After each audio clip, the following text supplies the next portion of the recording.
네, 생활 건강과 관련해 꼭 알아야 할 정보들 전해드리는 시간 생활톡톡입니다. 요즘 직접 쇼핑몰에 가서 물건을 사기보다는 온라인 쇼핑 이용하시는 분들 많은데요. 그래서일까요? 지난 10월 온라인 쇼핑 거래액이 한 달 기준으로는 처음으로 10조 원을 돌파했습니다. 자세히 한번 살펴보도록 하겠습니다. 10월 온라인 쇼핑 거래액 10조 원이 넘어서요. 1년 전 같은 기간보다 36% 늘었습니다. 관련 통계가 작성되기 시작한 지난 2001년 이후 역대 최대입니다.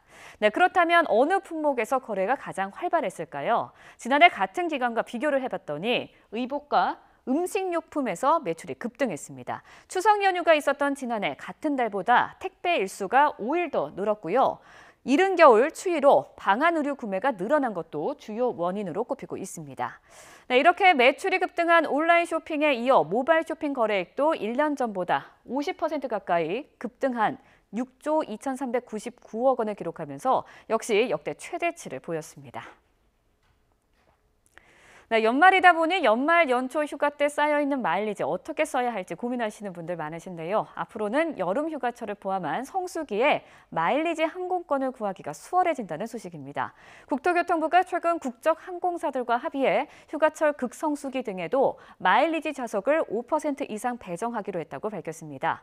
이 합의에 따라 항공사들은 내년 1분기부터 전체 공급 좌석 가운데 마일리지 좌석 공급 비율도 투명하게 공개하기로 했습니다. 이와 함께 내년 1월 21일부터 출발 91일 이전에 마일리지 좌석 예약을 취소하는 경우 수수료가 면제됩니다.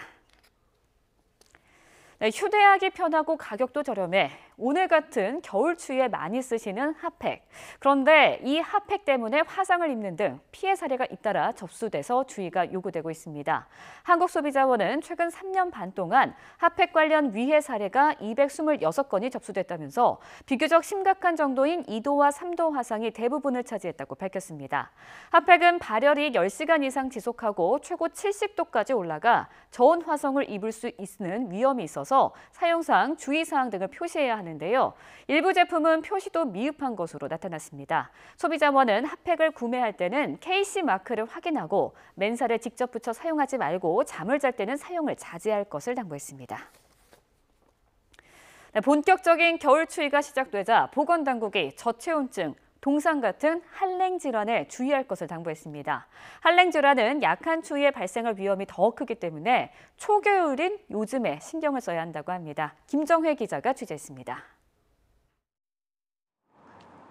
겨울 추위가 일찍 시작됐습니다. 예년보다 2도에서 9도나 더 기온이 낮습니다. 주말엔 한겨울 추위에 칼바람까지 예보돼 체감 온도도 급감할 전망입니다. 이럴 때 주의할 게 한랭 질환입니다. 한랭 질환은 추위로 저체온증이나 동상 등에 걸리는 것을 말하는데 한겨울보다 추위에 아직 적응이 덜 돼 있는 초겨울에 더 잘 생깁니다.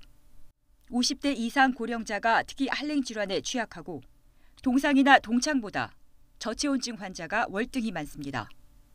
한랭 질환자 가운데 3명의 1명은 음주 상태였는데 과음하면 체온이 갑자기 떨어져도 추위를 잘 느끼지 못하기 때문입니다. 전문의들은 찬바람까지 막는 등 보온에 신경 쓰라고 조언합니다.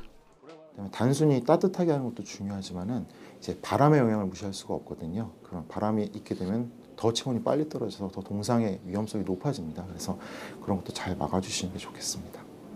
외출 뒤 피부에 붉은 반점이 생기거나 저릿한 증상이 있으면 37도에서 39도 정도 미온수에 20-30분간 해당 부위를 담가두는 일반적 처치를 하면 좋습니다.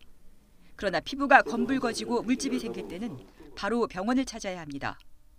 더 심해지면 피부 조직이나 뼈까지 괴사할 수 있기 때문입니다. 또 고혈압이나 당뇨 등 만성 질환자들은 동상 자체의 문제보다 2차로 염증이 생기면서 합병 위험성이 커지기 때문에 상처가 가볍더라도 진료를 받으라고 전문의들은 권고합니다. YTN 김정혜입니다.